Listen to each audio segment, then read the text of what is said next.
Bonjour, donc dans cette vidéo, je vais vous corriger le premier exercice de la feuille de route 27 sur le théorème de Thalès. Donc dans le triangle suivant, les droites DE et BC sont parallèles. On donne les mesures suivantes. AD égale 3,7 cm, AB, donc c'est la grande, 5,3, DE 4,1 et AE 5,7. Donc on vérifie bien qu'on a bien les mêmes unités, ce serait bête de faire une erreur d'unité. En rédigeant le plus précisément possible, déterminer une valeur approchée en millimètres, au millimètre près des longueurs BC et CE. Donc on cherche BC et CE, donc la petite longueur là.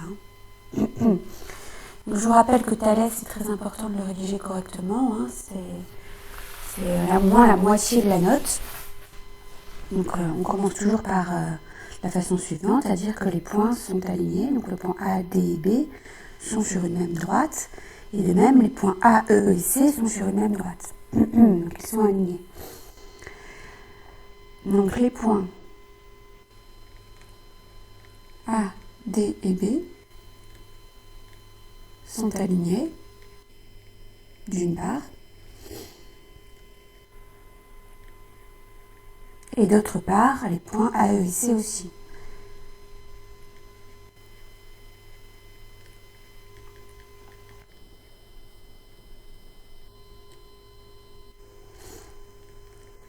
Bien sûr, vous avez le corrigé disponible, vous n'avez rien à copier, juste à bien regarder, puis à mettre pause si vous avez du mal.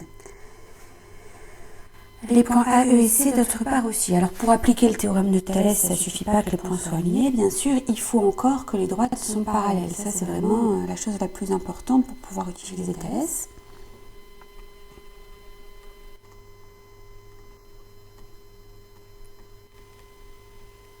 Donc les droites DE et BC sont parallèles. Donc à partir du moment où on a ces deux hypothèses, une hypothèse d'alignement qui est peut-être moins évidente, et surtout l'hypothèse de parallélisme, on peut appliquer le théorème de Thalès. Donc d'après le théorème de Thalès,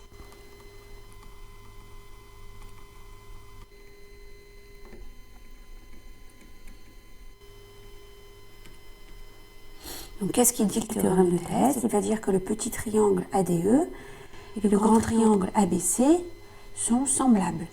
Bon, alors on n'est pas obligé de l'écrire parce que finalement ce qui va nous intéresser, c'est la conséquence de ça, c'est-à-dire que les côtés vont être proportionnels. Donc la fameuse formule AD sur AB est égale à AE sur AC est égale à DE sur BC. Donc on écrit par exemple les côtés du triangle ADE au numérateur.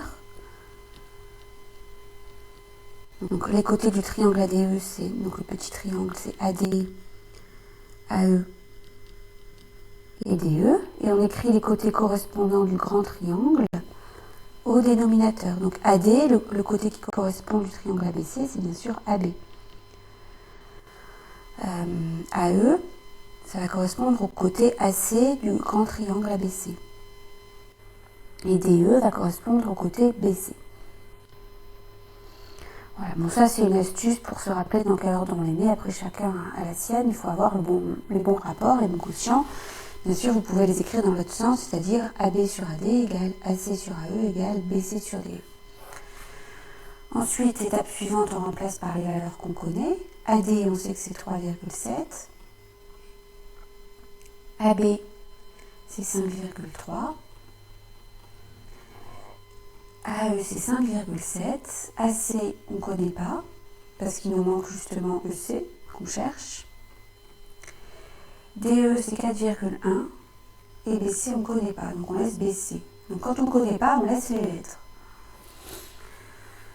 Donc pour déterminer CE, il faut déterminer AC.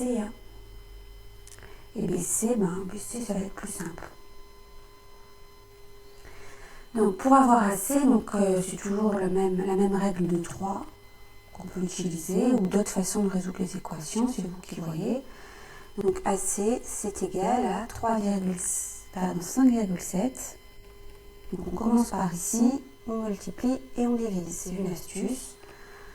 Il fois 5,3 divisé par 3,7. Donc là, de tête, c'est difficile. On prend la calculatrice. 5,7 fois 5,3 divisé par 3,7. Donc ça fait 8,165 à peu près.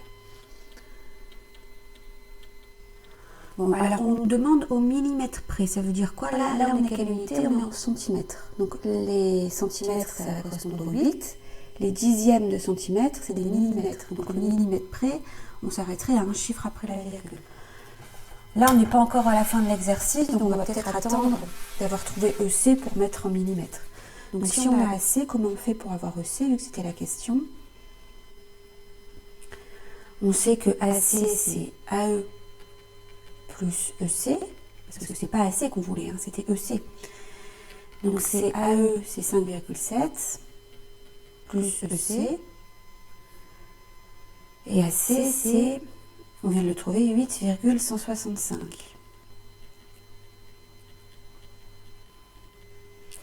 Donc EC, quelle opération je fais pour avoir EC? Donc EC, quelque chose plus 5,7 égale 8,165. Ça veut dire que ce quelque chose, il faut faire 8,165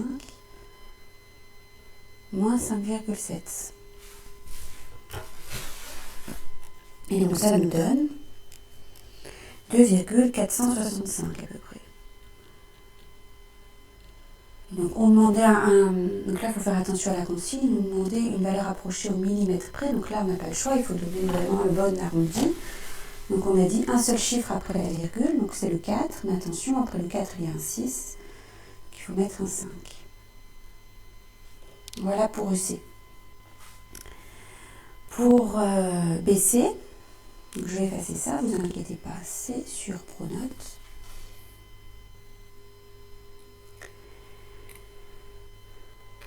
Hop. Pour BC, on réécrit donc celui-là, AC, je ne me rappelle plus ce que c'était, mais on va prendre le premier rapport. Donc on a 3,7 sur 5,3 qui fait 4,1 sur BC. Et même chose, produit en croix, règle 3. BC, donc on part de 4,1, on commence par multiplier par 5,3 et on divise par 3,7. 4,1 fois 5,3 divisé par 3,7. 5,87. Après c'est 29, on peut mettre 3. Et donc c'est à peu près égal à ça. Donc à peu près égal au millimètre près à 5, on garde qu'un seul nombre, là c'est 8. Sauf qu'après le 8, il y a un 7, donc il faut mettre 9. Voilà. Faites attention à des arrondis, ça vaut toujours un demi-point de plus, un demi-point de moins qui peuvent faire la différence. Voilà. BC égale 5,9 cm. Bon, j'espère que j'ai été claire. Sinon, vous me posez des questions sur Pronote. Bon travail.